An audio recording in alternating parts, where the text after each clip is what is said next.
like HR recruiters would read through the resumes, like even if they're a lot, but they'll be able to at least see, okay, where did this person work? Sorry, in Nigeria. Yes. Okay. Where did this person work? The core skills and everything. I came here and I was like, I'll just send out my resume. You should see PwC there. You should call me. And I'm like, no one is calling me. What's happening? Oh, no. And then I went through an unlearning process, and I understood that, hey, you have to tailor your resume to the role. I'm like, but didn't they see PwC? I'm like, no. So that was the thing, right? So that was for me one of the culture shocks. I had to understand that things have evolved. There's some of these things are automated. The system reviews like resumes, and then before like a human being looks at it. So I had to take into consideration that. So that was really for me the major culture shock, and at least that's the main one I would just want to highlight today. Yeah, that's true. There's that thing about, oh, are you really interested in job? Have you taken time to like? Yeah. And just because you worked for an amazing company, that they don't feel, doesn't mean you just be given a chance. And that's true. Now I understand it, because I've been in situations where I had to review resumes for roles, and I'm just like, did this person read through the job description?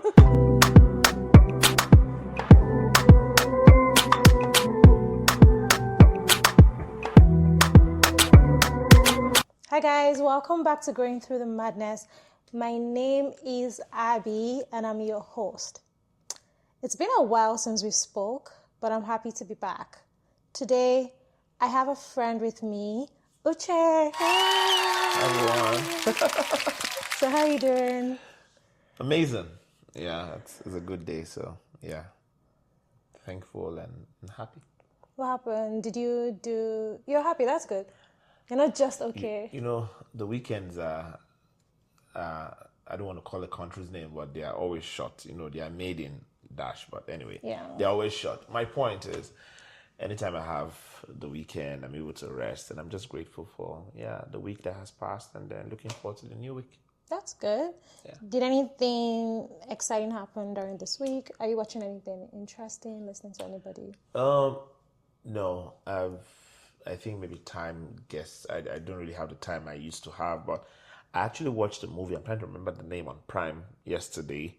But beyond that, I think my weekends these days just try to rest, catch up, and it's been a very busy couple of weeks. So yeah, I was able to rest all through yesterday, and then I played tennis on Friday. Oh yeah, you played tennis. You're still doing that. I still do. That's okay. I still do. Yeah, I still do. Okay, that's good. We haven't spoken in a minute, but I remember the last time we spoke, you were in Barcelona. You're traveling the world, doing your thing. Oh, I think I've made all those money. I'm still waiting. I'm still hoping. But yes, I went to Barcelona and Lisbon. I attended a conference in Barcelona, and I decided to just take some time, and that was good. My first time in both cities, and I enjoyed both of them. I feel like Barcelona is literally one of my favorite cities in the world. It was one of my most enjoyed solo travel, but this was pre-pandemic. Okay, yeah. I actually have a friend who had been inviting me to come to Barcelona, and this, as I said, the conference worked out. I was able to visit. I enjoyed the city, but if you ask me, I wouldn't go to Barcelona again in the summer. I went in like July. It was very hot. Okay. So honestly, I don't know whether the Canadian in me is speaking. It was hot. Like, it was crazily hot, but it was an amazing city. Lots of historical spots, the sightseeing. I love sightseeing, so I enjoyed that. I definitely would love to go back. Maybe in the fall or in the spring. Yeah. Because it's always warm there compared to here. But it'd be nice to see how the city is when it's not like almost 40 degrees Celsius. You know what? It's very hot in Barcelona in the summer. Yeah. So that's true. But I like the people. I like the food. I like how fresh the food is. I agree. And it's just better quality control versus North America. No comments. No, that You're throwing it's Canada true. under the bus now. I beg. North American food quality needs to be checked, please. Okay, no comments. But we can move on. We can move on. Have you gone anywhere else? No, since then, no. I think most of my travels now have either been, like, as I said, if I have a conference, work stuff, but I haven't traveled as much as You used to back in the yes, yes. Yeah, Yeah, life. I This know. is adulting. Like, honestly, yeah, responsibilities, life generally, and then I think as you said, as you grow older, you also, when you make those decisions, you look at your bank account and like, is it smiling? Yeah, you have but to you have to be a bit more responsible I agree. with those things, and also you're a new dad, so No, yeah. that also Yes. plays into all of this as well. Yeah, it does. And funny thing is, I was just talking about it with a couple of friends and my wife today.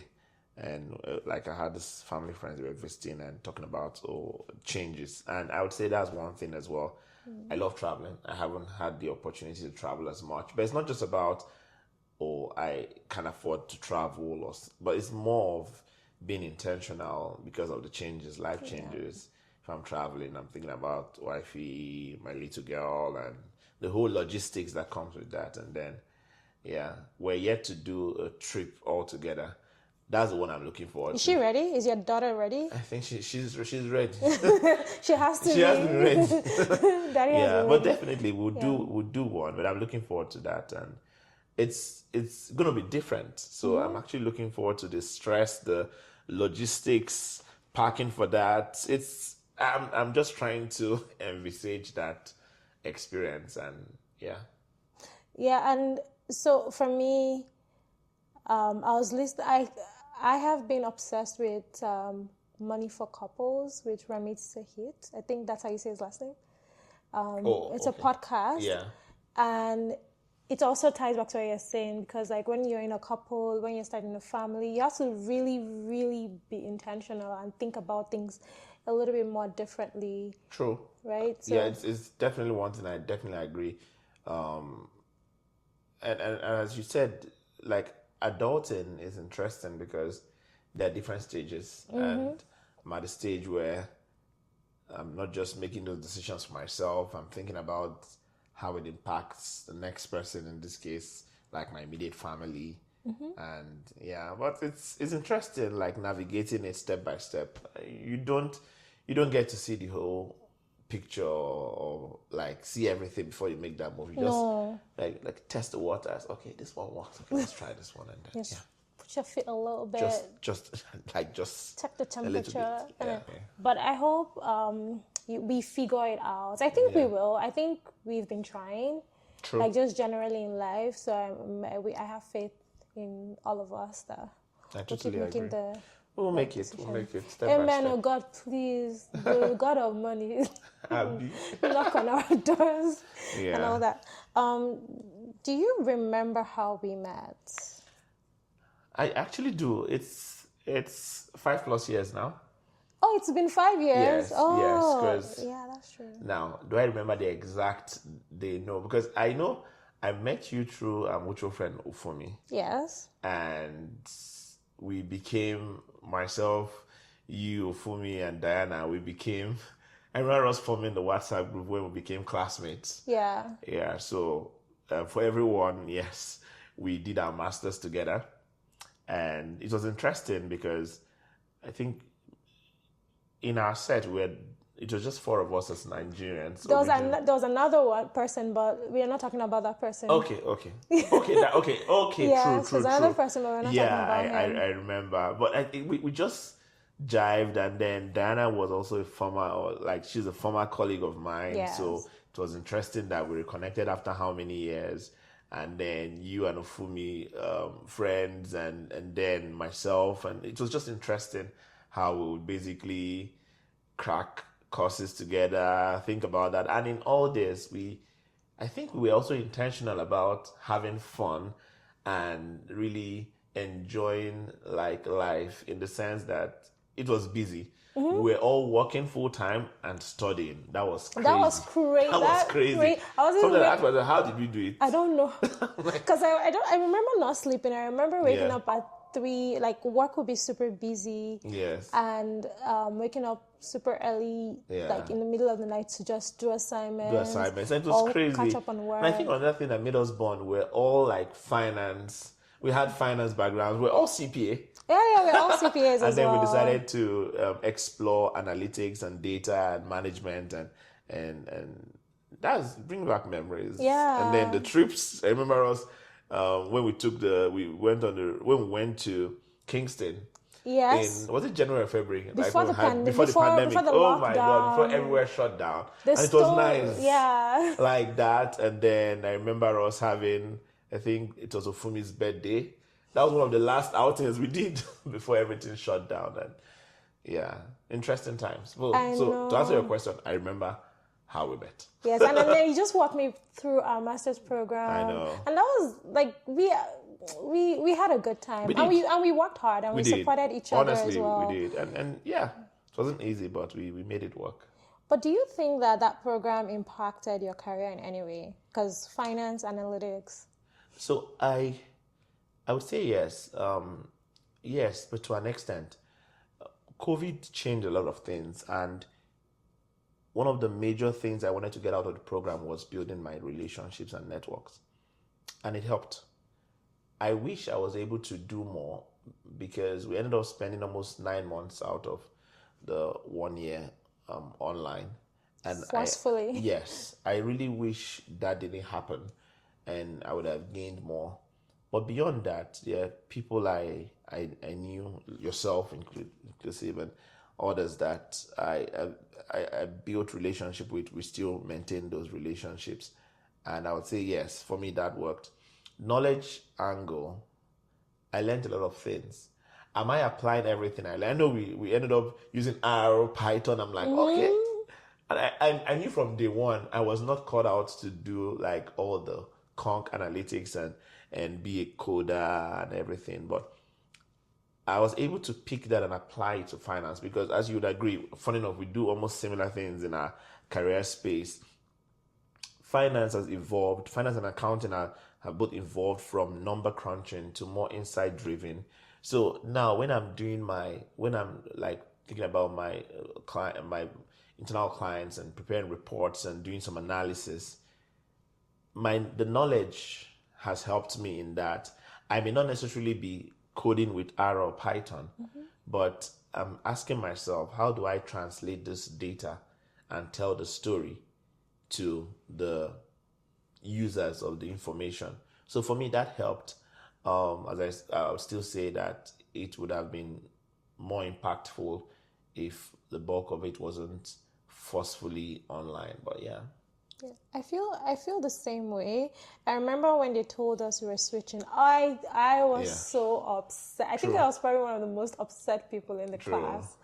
I was unhappy because I am not a programmer. I don't have that background. And I was learning a lot in class when people would be coding and the teacher will walk around or the prof. That helped. Yeah, and then they'll throw something. Oh, this person is using this method. Now we lost all of that in the pandemic, but we still had, like, I think the 4 of us had a good way of networking with our classmates and we were able to form those relationships. Yeah. I think we're just intentional about it. We were. We knew, you know how people say, okay, your parents sent you to school. If you don't do well, okay, you don't understand. But when you're the one paying, we all knew how we had to struggle to pay our fees. So and it was like, expensive. Okay, don't study. So no one was begging us to study. We had to. And as you rightly said, you knew you shouldn't slack at work. So you'd have to put in more hours at wee hours just to get assignments done and still push through. I don't know how we survived, but we did. We did. We came out in flying colors. Yeah, we did. We did well. Clapping for us, please. Oh, and Uche was a class president. I just remember that. Yes. You're the class president. And that was interesting because when I realized I wanted to serve, I wanted to serve as a president, and then we had just gone online. I was like, how am I going to be impactful, or how am I even going to campaign? But that was nice. We were able to campaign virtually. Yeah. And it was nice. And then I also got the leadership award at the end of the Yes, program you too, did. You which is did. good. I Did still they give have you guys my money? no. I don't know you're in Canada. No, some schools do. I don't Really? know. Some schools will give you a little bit, even if it's like small. Maybe they give me a not stay. They not give me. No one gave me money though. But yeah. Yeah. Yeah, that's true. You did win the Interesting leadership times. award. Yeah. Yes. Oh, that was good. And I think for me, I think the program was really impactful. I wasn't sure if I was going to use the analytics portion of things, but I was very curious. Yeah. And when we started to do the coding and I started to understand how engineers and programmers were thinking, I was like, I don't want to be coding for the rest of my life. I realized that I really like business. True. And I really like finance. I like more the strategy part of things, but I appreciated that I understood what to ask for. Yeah. And how to move them to solve the business problem versus just create fancy models. Yeah. And the second thing I learned was communication.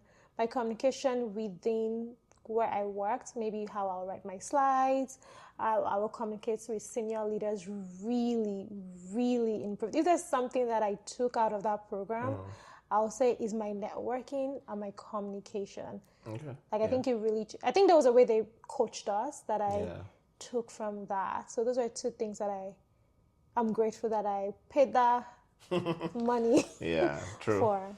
So that was really nice. So have you always worked in finance? Yes and no.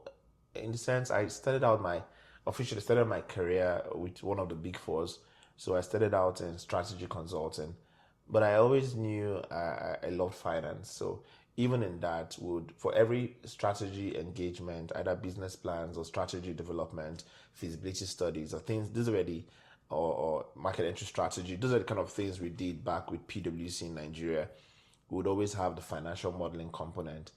And I showed that interest, and I had this awesome manager. Then name is Lucia.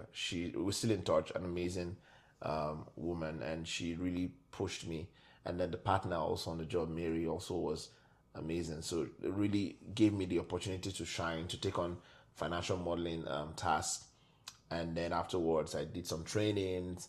And then so I was doing that, I was like, okay, that's nice. So I was telling myself that if I remained with PwC, maybe I would switch from strategy consulting to actually corporate finance and where we do deals and things. So that's what I was aiming for. By the time I was leaving, I became more like this. If you wanted in the whole of strategy and consulting generally, if you wanted a financial model, you'd go to Uche. So I kind of cut out that niche for myself. So that was really how I went into finance. I started taking my professional exams, and when I moved to Canada, I also worked with one of the other big fours and went into transaction advisory. So it was always going to be, I started out in consulting and advisory type of things, doing finance and other kind of projects, but it always centered around Excel and some analysis. So when it was time to leave professional services to the industry, it was going to be finance. So thankfully I had opportunities that lined up and kind of aligned in that area. And if you ask me now, would I rather do anything else besides finance? I don't think so. Okay. Yeah. Okay. It has to come back to finance and analysis and telling that story, because at the end of the day, as you said, you also someone who enjoys business. Yes, there's a strategy part of business, but it boils down to the money, especially if it's for profit. So, and it's not just about accounting, it's like the forward thinking. Where are we going to? What's our plan? And then finance business partner, and when you're doing your various analysis and you're like, okay, what's the driver behind this? And I'm like, anyone who tells me that's not interesting, they are not money inclined. We like money too much, Uche. That's why we both like money. But is that what you studied in school? I actually don't know what you studied in school. Can I guess? You know what I studied for my master's. Okay, but please guess. First degree. Oh, first degree. Okay, I have a few things. I'm thinking statistics. I don't know why. I'm thinking economics. I don't know why. Yeah, those are the two things. I'm sure I'm wrong. You're not wrong. Oh, My first degree was in statistics and economics. So maybe why did I scream? I would say, Why did I would think have thought that? you would have known, but also the other thing is, the first course we took in our master's program was statistics. And I guess I must have shown the interest and talked about it. And sometimes you just see it kind of shows. So that's what I did. And then while working with PwC, I was able to like start my professional exams in accounting and then kind of gradually veer into the whole finance and accounting space. But my first degree was actually statistics and economics. You know what? You're probably right. Maybe my brain probably registered that you were really good at stats. Yeah. And because I honestly, in my heart, I wasn't sure. I was like, what did he study? And I didn't check. I was like, we'll find out together. Yeah, and the truth about it is that sometimes, like, is there any need? Because, like, okay, what does Uche do? He's a finance and accounting guy. Like, do I... Now, I feel bad, but thinking about it, I'm not sure. Did you read accounting first degree or not? I'm like, I know she's a finance person. Me? Yeah, I'm just thinking about it myself. Yeah. If someone were to ask me, what did Abby study for her first degree? I don't think I would be confident enough to say this is it. I would guess maybe accounting, maybe something, but I know obviously you have your CPA, and then I know you obviously did management analytics in your master's, but am I sure for certain? So I can understand if you didn't know. Yeah. I have an accounting degree. Okay. I'm very like at 6 years old. I was like, I want to work with money. You knew. No, for real. And it's kind of, and it's not. I always say it's not such an interesting story because everybody else I know. I don't know a lot of people who wanted to be something as a kid and ended up. That's it. And that was me. Like, I was just like... You're one of the lucky few then. I like numbers. I like money. I like the way the women dress. I literally wanted to work in corporate sector because I like the way the women look. I was like, these women are beautiful. They look fine every day. Now people work from home. You're like, just wake up from bed. No, I don't do that. Then you go I get ready. But that's true. I get ready. Yeah, but even at that, most organizations are even hybrid these days or back to the office. So yeah. But yeah, I did accounting. Okay. So wait, was that always, when you were growing up, was there a thing where your family or your parents created a path for you that, okay, this is what you're going to be? Did you have a dream of, this is what I'm going to be when I'm an adult? Was there anything like that for you? No, so no one kind of aligned and said you would do that. My dad was an engineer. My mom read foreign language. She read French and minored in German. French. Yes. And German. Yes, and then she worked with a company and she did a lot of things and retired as a housing manager. So growing up, especially in junior secondary school, there was this aura that came with being an engineer. And then I would tell people, what do you want to be? I want to be an engineer. And then the family were like, just like your dad. I'm like, okay. And my dad had just passed before I started, I left primary school. So it was just that, I wanted to be an engineer just like your dad. But honestly, it didn't just, from my senior secondary, and that's basically grade 9, grade 10 actually. I just knew that it wasn't, I would study, I would pass. I had, did well I knew maths was, maths was my baby. But when it came to physics and chemistry, I would be able to just get by, especially chemistry. I struggled with that. But when it came to economics and maths, I didn't have to push myself. I would do the barest minimum and I would come out so well. Like economics, I was at the point I was like the best in my set in school.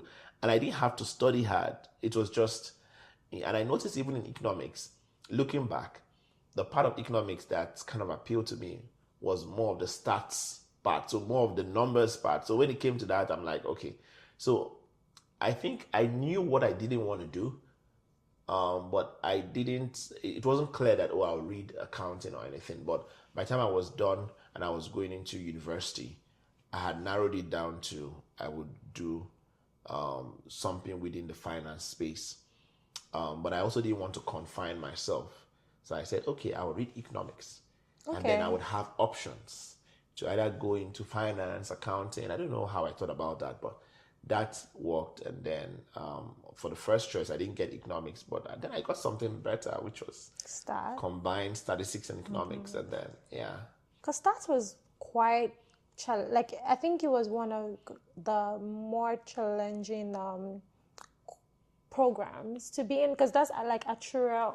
What do you call them? Yeah. Actuarist. Yeah, Is that what you call them? Yeah. I think that builds on stats, but and honestly, because I had my first degree in Nigeria, University of Nigeria and Soka.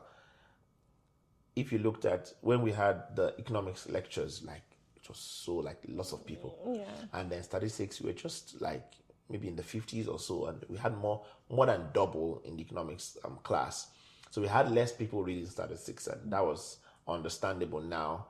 But I really, if anyone who tells me to share my story about my first degree, I would always say I'm grateful that I read statistics as my major, because we had not one of, but most of the lecturers in my statistics department were really tough.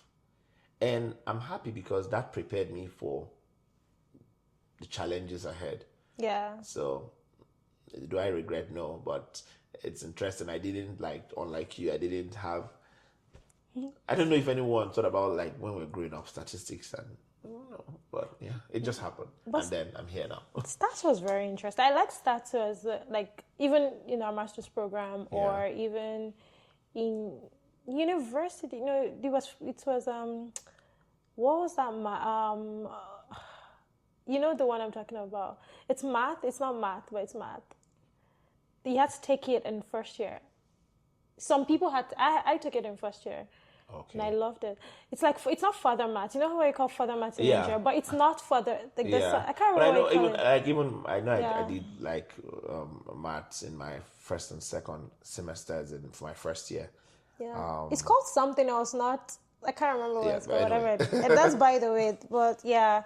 But do you think that, because what people, most of you don't know Uche, but Uche is super ambitious as well, and that's one of the reasons we all connected. For some reason, the four of us, I don't know where we are driving to, but we are driven. We're driven. We are driven, and that still connects us. Do you think there's any part of your childhood that sparked the ambition? I don't even know. I think you have older sisters. No, I have older brothers. So older brothers. I don't have a sister. You don't have a sister? Yes. God. So I have two. I don't even know brothers. this friend of mine. I'm so sorry. If we are doing friendship tests, I failed. No, it's okay. I have two older brothers, and then I have a younger one. My older brothers are a set of twins, and then I have a younger brother. So to answer your question, I'll say two things, and one is, and I just mentioned, I lost my dad very early. I was just past my 11th birthday. Few months after my 11th birthday when my dad passed. So for me, so that's one thing that kind of, but that incident could have played both ways, because I've seen people who decided that, I would not achieve anything because my dad passed. But I remember having a conversation with a family friend of mine, and at the point I would say he was a mentor as well. And that was after my secondary school. After my high school, I was about taking, back in Nigeria, after the matriculation exam, I had to now take like the exam for the university. So I went to meet him before going to school, and he said something that I think pushed me, and he said, "Your father died, yes." And this person, for context, is a pastor. So he said, "Your father died, yes." That didn't take God unawares. God knew that would happen. It then means that that's not an excuse to fail. So I think till tomorrow, I remember this conversation like it was yesterday, and this is over how many years ago. And I still remember it. So what it told me was, I have no excuse. Yes, life might not have dealt with me fairly. I might have good reasons not to make it. But instead, I'll use those as a push. So, like, I didn't have anything to fall back to. I didn't have, it would have been nice if I had everything taken care of. My dad was doing very well. If my dad didn't pass when he passed, I would have been one of these Nepo kids. as in like, oh no, like all those, as we would say, ajay. You're an Ajapako. You're not an Ajapako, no. See, that's the thing. Okay, I don't know that side of you. We don't look like where we've come from. But the truth here is that, so that's for me, that's something that spoiled me. And that's to answer your question, that's just it. So that pushed me, and I said, I'm not going to fail. I'm going to make it. And anytime I'm faced with something, I'm like, nope, people have had it worse than myself. I'm going to push myself. Sometimes it feels like I'm being hard on myself, but I think it has helped me. Yeah.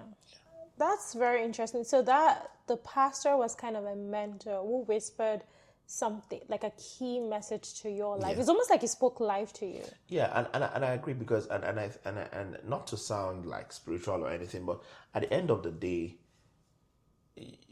he doesn't, or he, I called him a couple of years later, like as recent as, let's say, 6 years ago.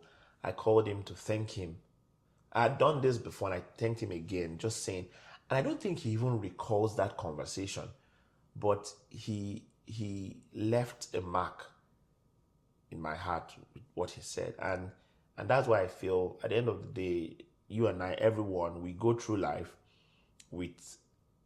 go through life with that notion that sometimes it might be just a word we say to people that would kind of spur them to act or push them to stand firm. So he did that without knowing, and I'm glad we had that conversation, and that really helped.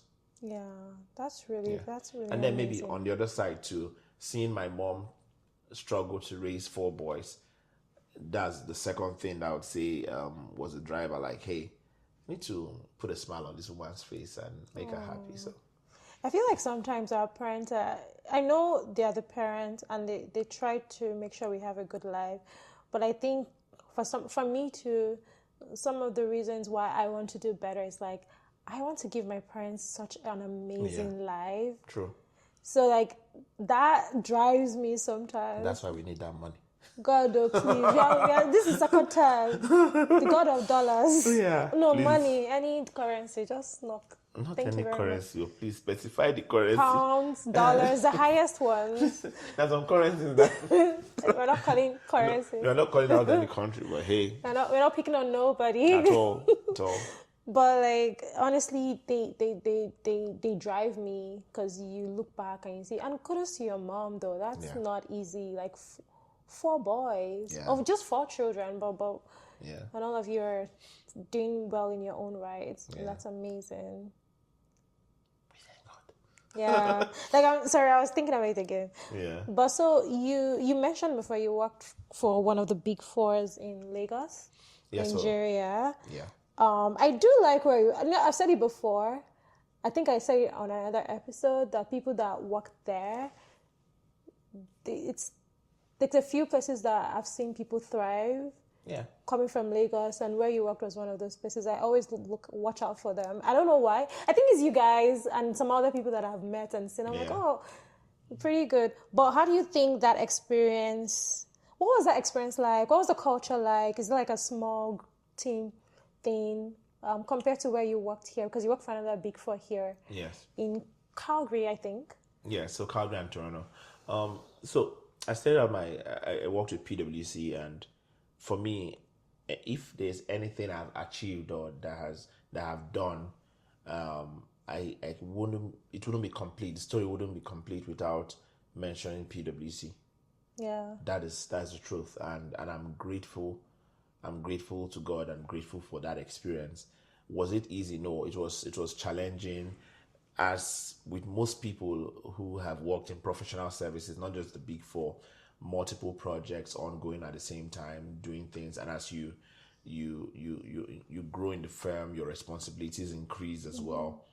But that prepared me for life, right? Like, put me anywhere, be you a CEO, be you a board chairman, be you anything, and I've gradually interacted because of my current role and past roles. I've worked closely with the C-suite and people like that.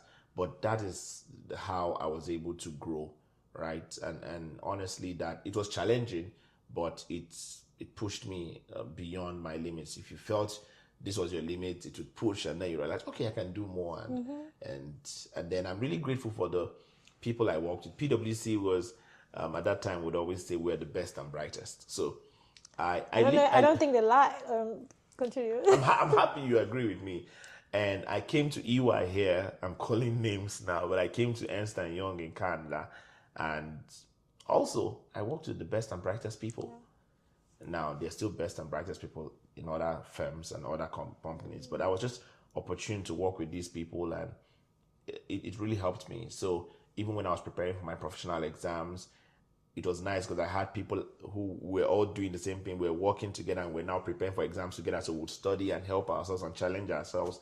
So I think that's something. Maybe if I had worked in a different organization that was more laid back and just calmer, maybe I wouldn't have been as driven as I am now. So I think I know working with the firm helped spur me and push me. I think that when we work when you surround yourself with people who want more, in a good way, it pushes you to, because you're not like, I don't want to be the last on the list. I even remember when we were doing our masters, there were times that I would just be so tired because there was a lot going on for me as well. And when I would look at the three of you, I'm like, God, I can't be the one that will carry last here. I can't be the one slacking. Then it used to motivate me to do better. Like, I'm like, okay, you know what, Abby, you can do it too. They are doing it. They don't have two heads. So I think it's very important. And also the firms, it feels like they would just throw young people inside the deep blue sea.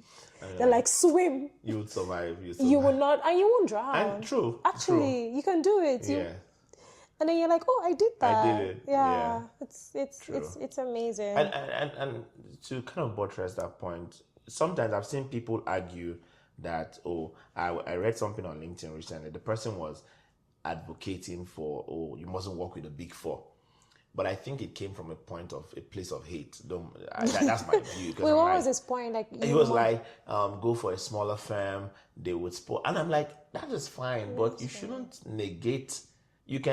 Two things can be right, but I think the post was kind of saying no to one and yes to other. And I don't think that's true, because I've seen people who didn't even work with any of the Big Four firms, but they've done well for themselves. So you mustn't, but at the same time, I would say yes.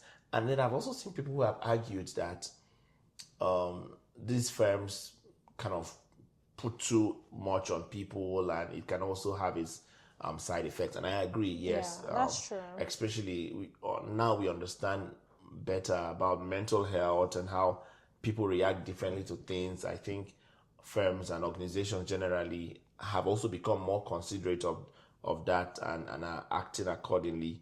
But looking back at myself, I guess it worked out, or maybe I was already built to withstand things like that. But yeah, awesome experience, I would say. I think those years are sometimes just foundational years. True. I agree that sometimes they put too much. At the same time, I don't want to say it's not always needed, but sometimes maybe it is. I don't know. For me, the results I have seen from people who anywhere, whether it's any of the Big Fours or any of the big consulting as well, it's just the results I've seen after for most people. Okay, and I may be talking from a bubble too. It's like they end up being very driven wherever they are. They end up delivering because there's a work ethic that's already in them. Yeah. Me, I didn't work for any of the Big Fours. I didn't start my career that way. My career started in a different way. We're not talking about me today, though. But I'm just saying that, yes, I agree with you. You don't have to work for the Big Four, but there's benefits. There's doors that can be opened for you. There's work that you do that you're like, like I'm getting exposure into XYZ. So I don't know what that guy was talking about. So I really don't know. So when did you move to? You moved to Canada, I think, when? 2016? 17. Yeah. So going on 8 years now. Wow. Time flies, oh. It sure does. Sometimes I'm flies. like, oh, it's It's that been long. 8 years, yeah. Did you have any it's been a while, but I wanted to ask, when it comes to just generally or even career-wise or work culture, did you have any culture shock? Anything that happened and you're like, why do they do things like this here? Yeah, so I think working with the Big Four in a way prepared me for the work culture because I didn't see any, there was nothing different. We were already on first name basis there, as simple as that. And then here, and like culturally, we had a very good, like a professional culture working with PwC in Nigeria. So that prepared me. But I would say, in a way, my own experience, the culture shock I had was with the hiring process. Now, let me give you some context. Back in Nigeria, at that time, if you were be applying for a job, like HR recruiters would read through the resumes, like even if they're a lot, but they'll be able to at least see, okay, where did this person work? Sorry, in Nigeria. Yes. Okay. Where did this person work? The core skills and everything. I came here and I was like, I'll just send out my resume. You should see PwC there. You should call me. And I'm like, no one is calling me. What's happening? Oh, no. And then I went through an unlearning process, and I understood that, hey, you have to tailor your resume to the role. I'm like, but didn't they see PwC? I'm like, no. So that was the thing, right? So that was for me one of the culture shocks. I had to understand that things have evolved. There's some of these things are automated. The system reviews like resumes, and then before like a human being looks at it. So I had to take into consideration that. So that was really for me the major culture shock, and at least that's the main one I would just want to highlight today. Yeah, that's true. There's that thing about, oh, are you really interested in job? Are you taking time to like? Yeah. And just because you worked for an amazing company, that they don't feel, doesn't mean you just be given a chance. And that's true. Now I understand it because I've been in situations where I had to review resumes for roles, and I'm just like, did this person read through the job description? Because in your own right, yes, nice, you have a good, but for instance, I'm looking for a financial analyst, and then I'm seeing everything you're saying is about insurance, or like in a different job posting, that resume would be perfect. But for this one, it doesn't make sense. So I've seen that. I'm like, okay, Uche, is this how your resume was? So even if, for the sake of this, a human being was even reviewing my resume when I moved at that time, looking back now, I don't think the human being would have given me a chance. Yeah. Yeah, so we learn every day, but that was for me one of the main shocks I had. And you know what? It's also a very, very competitive culture. True. With career, especially in Toronto, even Calgary to some extent. Yeah. Because you're not you will find out that you're not the only one that has worked for a mega company. Yes. You will find like, out. You think you have the experience. Oh, there are a lot of people. Somebody else. You think you've done some people. Maybe some people don't even work. The project you're doing personally has surpassed whatever experience and whatever intelligence you think you have.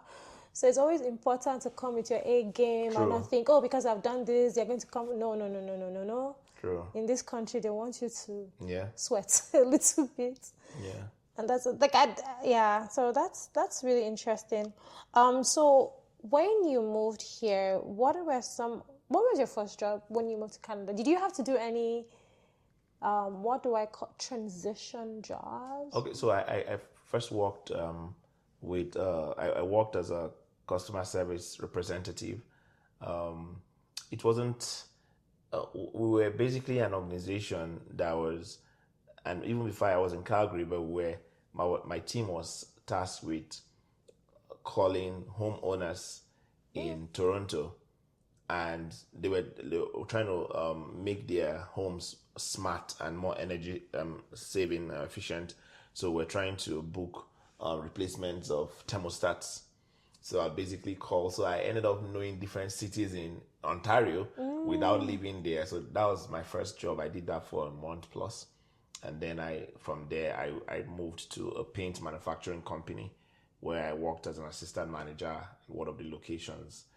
And now it sounds fancy, assistant manager, but I was doing everything from customer service to sales to the financial bit of it, ensuring the store was profitable, but also inventory management. So then I didn't even have to go to the gym because I would basically be carrying paints and everything. And then I knew how to do like colors, how to tint paints from like straight up white to the different colors. And it was an amazing experience. And then from there, after a few months, I got into Ernst & Young. Yeah, that's interesting because the way you're talking about it, some people may have taken that as a setback, but you're taking it, I can see in your eyes, I can see you're like, oh, I learned about colors. And, I learned a lot. And it also, because when people hear now, or when an interview asks about like Canadian experience, it's not even about it in the same field. It's really, have you been able to work in Canada where you've interacted with your colleagues, and how have you handled that? So I learned that. I learned how to work with people. I already knew how to do that, but it was good building that Canadian work culture. And what I also liked about it was there were seasons where I'll be very busy and I'll be very quiet. So there are times I'll be in the store and there will be no customer. I'll just have to maybe make some calls, meet my targets, and that was. But beyond that, I would not be so busy. But what I ended up doing was, I was also studying for my last 2 exams for my professional designation. So what I was doing during those times, I'll have my book with me. So once I'm done, I'm still on the clock, but I'm done making all the calls I need to make, like hitting that and just waiting for the next customer and attending to customers. I'll just scan through my books and study. And so I use that time as well to develop myself. So, and that's what I tell people. You may be faced with a situation where you may not be where you want to be at that time, but what you do with that stage also matters. Because time would come by and would come and pass you by, but what you do with that, and for me, I try to utilize that period of my life. So, and it worked. I did my last exams. The week I got my results was also coincidentally the week I got EY's offer. And that's so good. And it's like you just like, okay, it's not here now, but I'm gonna stay prepared until I need comes. And that was what I did. Just stayed prepared, and just because I didn't know when that would happen, I kept on applying. But I was like, oh, at least I had a job. I could afford to take care of myself. I still like it. And I was okay. It wasn't, when I think about how much I was earning, then I'm like, okay, how did I survive? But yes, I did. But you're like, well, I have a job. Yeah, I did. I had a job. I would wake up. I could afford my rent, and like the car was driving, and I was okay. I could eat, but I was enjoying it. And looking back now, like, it's part of the story. It's part of the story. I really like that, actually. Yeah. And there's also something I always say, and I really believe it's time. Everybody's journey and everybody's experience is different. True. And again, you talked about, not to sound spiritual, I'm going to bring God back into this because I believe in the God factor as well. But now God puts us in a situation, or you're in a phase in life, and instead of just like, okay, what are the things that I can do this and I can do it well, and I can respect the values that I have for myself and for whoever I'm working with, and show up as my best here while I'm waiting and while I'm working towards what I want, versus just not doing anything because, oh, why should I be doing this? So attitude also matters. And sometimes God puts us through those things for a reason. I don't know. Sometimes I don't know the reason, but... Yeah, but thank you for sharing that. Like, attitude matters. And it also happens with, like, you're transitioning. Maybe you have, 2 weeks left on this job to the next job. Even to the last day, because sometimes you may do your best and the last week you're now basically all shabby and messing up on task, and that's what people will remember. So the attitude matters. And as you rightly said, you are at a particular spot. You may not know it, but for a reason. So what are you doing at that time? And then just one of my first partners on like my time at PwC would say, trust the process. And just trust it. Is it always going to be rosy? Nope. Far from it. There were times when you would like, why am I here? and it is same for most immigrants. Yeah. That's like it's sad, but that's the story for most immigrants. You move from where you're doing well in your career, everything is working, and then you come to a place where people are not willing to give you a chance. But when you get that chance, it may not be what you want or where you think you're meant to be, or wherever you find yourself. Just shine. Yeah. And then in that little space, you don't know, it just basically pushes you. So yeah. Yeah. Definitely. I agree with Yeah. you. So I don't know, I feel like you just answered the question I wanted to ask now, because I was going to say, what advice will you give to yourself when you just moved here? Like, what advice? But you just said trust the process. Yeah. That's one advice. But if you have other advice you could give to I say trust the process, but beyond trusting the process, I would say, looking back now, I should have done more. And I tried in my little way. I asked questions. I asked people who had been here to know, but I think I should have connected with people in my field, or people who were not just in my field, but people who were doing what I would have loved to do back then, and ask questions about even as simple as, how do I prepare my resume? I don't want to read my first resume I had, because I'm like, first of all, I like my name, and you know how like back in Nigeria, you write your resume to be last name, comma, your first name, and the first full name, and I'm like, yeah, I understand, but everyone knows me as Uche. So I was like, okay, how you present it matters. So it was as simple as that. That would have maybe pushed me faster through the like settling down process if I had a clearer picture of things, and if I was able to act on that. So I think that's just one thing I'll tell if I had to be advising myself, trust the process. But as you're trusting the process, sometimes you ended up you're staying somewhere longer than you're meant to, because you haven't learned a lesson. And how do I learn the lesson fast? That's what I'd have done. Like, ask those questions before coming to Canada, speak to people, and then even I did that. I joined some organizations. I was mentored by people in CRIAC, in like Calgary Immigrant Services, and those helped a lot. But yeah, so it'd be nice to do more of that. Yeah, more like knowing the right networks to tap into, and listening to those advice. True. And taking what you need from it. Yeah. I want to ask you, since I think it's a bit sensitive, talking about pay, basically, because we've talked about pay, and I think you've told me about pay before that made me wake up. I've told you about pay before that made you wake up. So like, yeah, it's interesting because pay here in Canada is like hush hush. It's harsh. Like, we may be doing the same thing and we're earning different things, and I can't go to HR and say, Abby's, you're paying Abby X amount, you're paying me X minus 2 amount. Why? I can't do that. But I think it comes with trust and friendship, right? And it's, for instance, I remember once I wanted to interview for a role, and I just asked someone who had done that role before, and I was just like, oh, can you give me a range, right? And honestly, everyone has to ask at certain times, ask questions, because you're going in for an interview, or you're trying to apply for a role, you want to have an idea what the pay is, even if not the exact amount. And I've also told people as well, okay, this is, and it's easier maybe when you've left the role, like I've had to ask people, oh, your former role, and then it's easier, because if it's my current role, is like, oh, why don't I want to tell you about what I'm earning now? But that's how I approach that.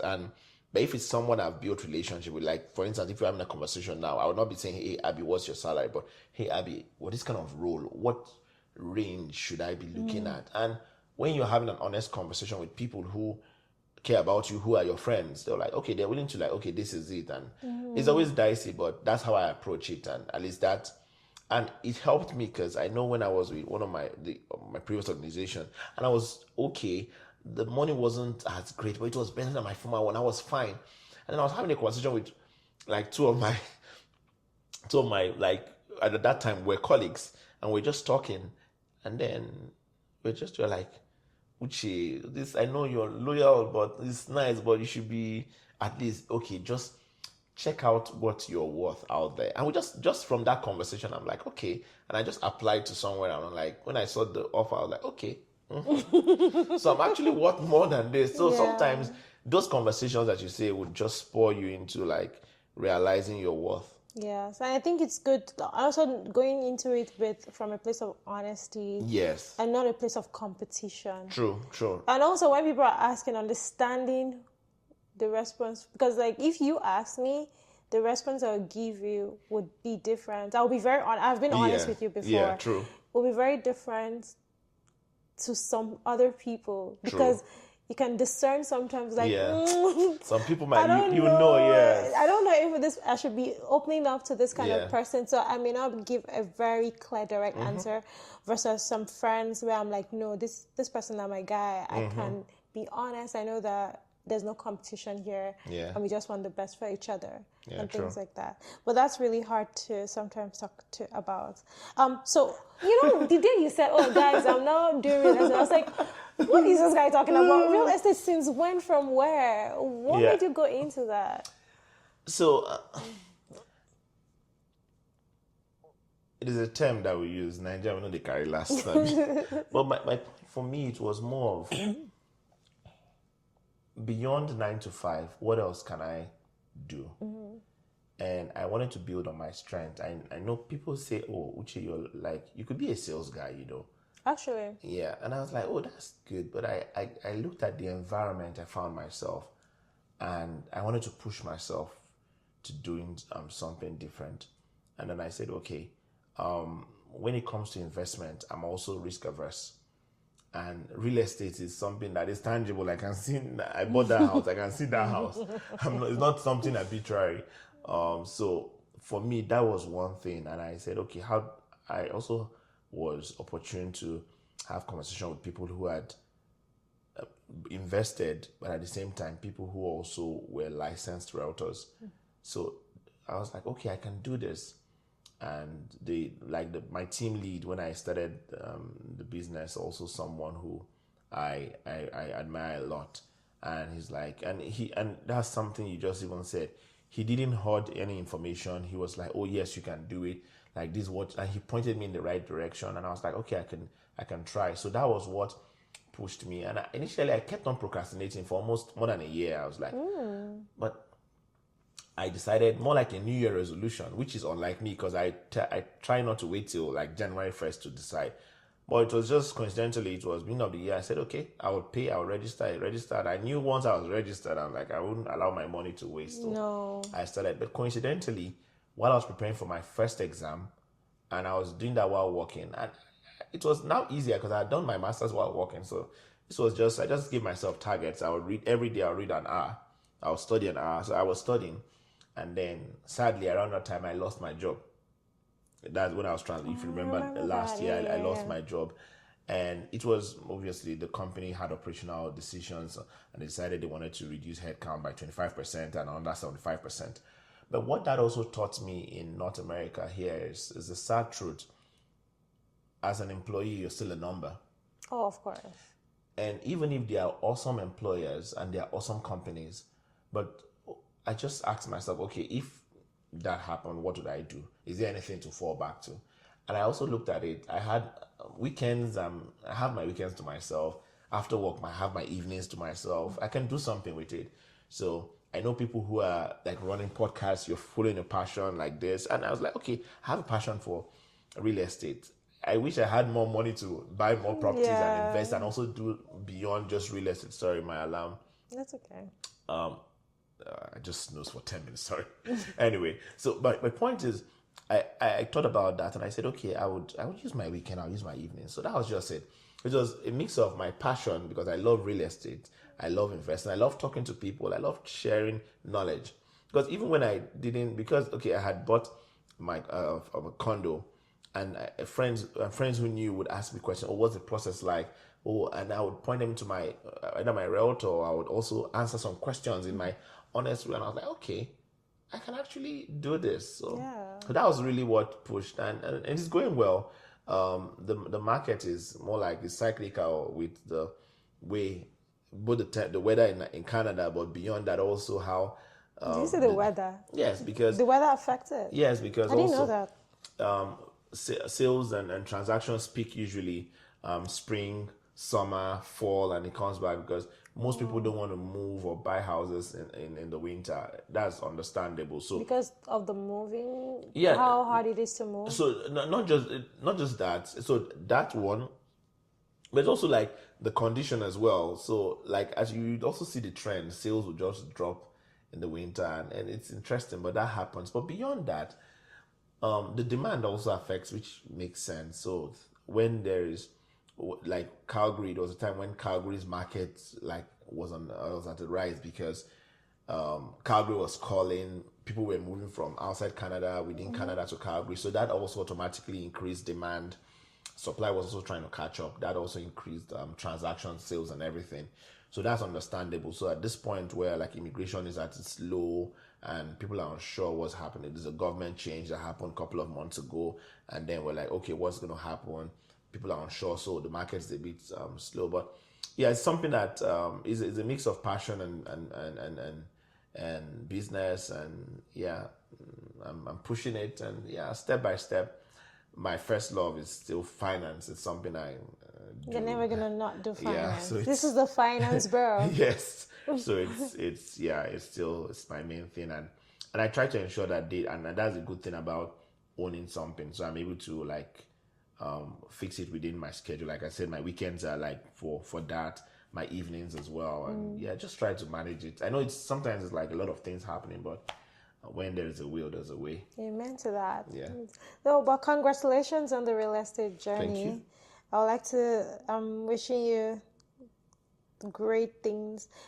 If I ever decide to invest in something in Calgary, if God opens that door and the dollars drop, I definitely want to. Because actually, I've thought about this for years, where the Calgary market is something that my eyes is entering. Yeah. Not because I want to live in Calgary. Yeah. I just want to cash in. Calgary is a big one. No, Calgary, I like Calgary. I know what you are doing in Toronto, but that's a story for another day. I like Calgary. You know, I always defend Calgary. Yeah. When we were all in Toronto, I always defended Calgary. I know you must have gotten tired of hearing me talk about I miss Calgary. No, because I like Calgary too. Yeah. I just don't know if I'll move back. I kept on saying that. I know I had chats with Ofumi initially because I obviously knew Ofumi first, and you asked, "Oh, how because I just moved from Calgary to Toronto," and I was like, "What is everything?" This madness? I'm like, first of all, the GST like from 5% to is it 13%? Yeah. Then how everything was expensive, accommodation, and I was always comparing. I was like, oh God. And then I ended up living for 3 years there, But you had a good time. You were just hardly did. ever in town. After we finished school, Uche was wasn't always that bad. in one. But it was. You were always in one COVID. city or the other. It was COVID. It was after COVID. No, COVID still continued. No. Let me It was rephrase. after school. We were working remote. We were all working remotely, Okay, yeah. and I was working remote. I took it literally. I could be anywhere. Guys, Uche was. You don't know what time zone it will be on. I know, especially when we were trying to plan a hangout or something. It's like, Uche, where are you? Like, I'm in Asia this month. I'm there this month. True. Just going around the world. I wish I did that, but I don't think I was able to carry my laptop anywhere because of where I worked at the time too. Don't let me. So I know you're a new dad. Yes. So, and you have a demanding job, and you're also a router, and you're a brother, you're a son, you're a husband, there are plenty of things. How are you managing to balance life?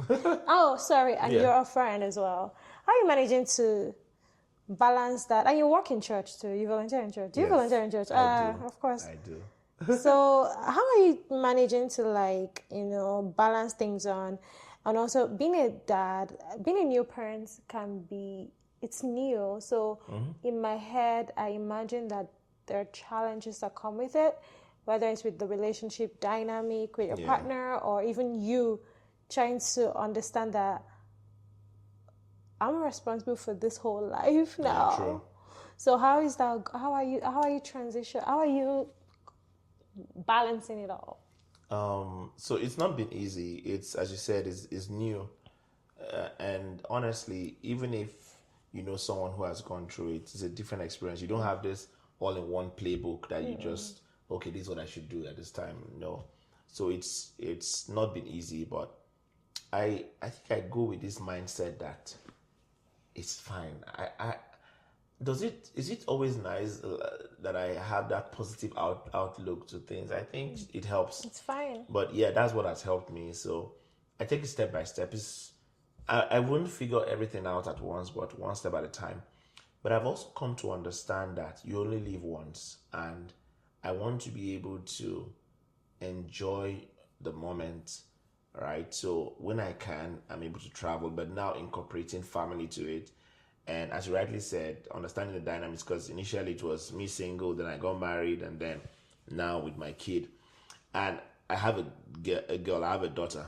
So that's also a different dynamic, because now my wife is like, this girl is taking my place. And honestly, my daughter and I, we just bond. Like, to give you a context, if she's eating, I have to leave. If someone else is feeding her, I have to step away because I'm a distraction. She wouldn't eat. She'll be looking, where am I? If I speak, and it's literally, I'm coming downstairs or I'm coming in from work, my wife just says, shh, she's eating or something, or she's sleeping. Because once she hears my voice, I'm understanding that, but I have to now be intentional that, I still have my partner, give that attention to her as well. I'm trying to balance that, but I still understand that this life, that she doesn't know anything. She's just dependent on myself, my wife, and so it's understanding that. But I also know that before that, I was also a son. So I have my mom, who now understands, because before I got married, and even when I got married, I'll talk to my mom almost every day. Yeah, like mama's boy. But hey, as I said, we're all boys. So she now understands. Sometimes 2-3 days we've not spoken, we will text, and I was like, I hope she understands. And then my brothers too, but my older brothers have their families. My younger brother, he's still single, but we still we have a group chat. We try to, at least we know what everyone is doing. We're just intentional about it. I think it's just what has helped me, and I think how I function, even with my friends too, is just being intentional. And then my wife is supportive, because I have a group of friends that we hang out from time to time, and she knows that. So basically, she will even tell me, when last did you see this your friend? Have you you've not hung out? So she reminds me that, hey, you still have your friends, and I want you to take that. And it's just being intentional. It's not easy, and as I said, with volunteering, but I also know that life is not just about me. Yeah. So I've been at different times. For instance, there were times where the church growing up, the teenage church growing up, was basically a support system for me. And for me, that's part of giving back. So I volunteer with the church. I also, at different times, I've volunteered on boards as well. And when you think about it, it's just like 2 hours a month, or sometimes 2 or 3 hours a quarter. Yeah. So, well, that's not long. That's not a lot. Yeah, that's not a lot. So I actually sit on 2 boards. So one of them just as a member, the other one as a treasurer, and the chair of the audit and finance committee. So that's pretty interesting. But thank you. One of the things that I really like about Uche is you're one of the few men I know who is in touch with his emotions. That's why I thought you had sisters, actually. Okay. That's where it's coming from, because Uche is genuine. He is I'm blushing now. vulnerable. Like, he would be honest about, this is what it is, this is how I'm feeling, and considerate as well. Just a generally nice stand-up guy. Thank you. You should tell me this often. Yeah. I'm sure I've told you one way or the other. You have. Because me too, I'm honest about things like that. And I appreciate that. Yeah. I really appreciate that. And I'm really thankful that I'm happy I met you during our master's program. Meeting you guys, I had not offered me before that. Yeah. But doing the program with you guys made a big difference for me. and it made the program just more enjoyable. Yeah. And it's nice to see everybody win. I like everybody winning because I just want everybody to be able to do the same. Like, you know, we can lift each other up, which is what True. I think we try to do. Yeah. When we can, we lift each other up. But I'm really happy you came on my podcast. Thank you so thank you for much. having me. Thank you. I really appreciate it. It was nice sharing my story, reminiscing on past, and I think what I spending. I think we should find a way to do it, because now you were all three ladies and myself in the group. Now you three went on and formed your all ladies hangout, and I'm like, these ladies are traveling. They are doing. I'm like, I know I was, but we were once a group. We so asked you. I think we should you. do, even if it's now like maybe widening the net, family, friends. You should do something that brings everyone together. Maybe a trip. No, I definitely agree. Like, we should definitely do something together as a group. I thought about that too, but then it has to be like family, because your wife gotta come. Yeah, that's what I said. No, let's widen the group. Let's bring, and then maybe then the little girl is running around. Fine. So we'll be fine. Yeah. And then we have other mutual friends like Hamad, sorry. Ahmad, I was on a call with him. I told him I was coming to do this. Oh yeah, I actually saw him a few weeks ago. I don't know. I saw him a few weeks ago. So that would be really nice. We should. And also, like, even with you moving, we barely see him. True. Which is why both of us are like, okay, no, this is not good. Yeah. And stuff. So, but it was really nice to have you come on my podcast. I think there's a lot of people that will learn and take a lot from your story. Thank you for being honest and being vulnerable.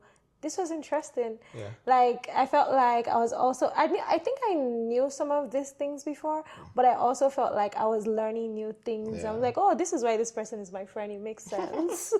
Thank you for having me. Yeah. So, where's your CPA? We have to do it. Cheers. Cheers, right? Cheers. All right, cheers. Thank you. All right. So, thank you so much, everyone, for listening. Don't forget to like, comment, follow. Please support me. It's a new podcast. We are growing. We are learning. We are going through this life's chaotic madness. We are growing in spite of everything that happens to us. Until next time, my name is Abby. Bye.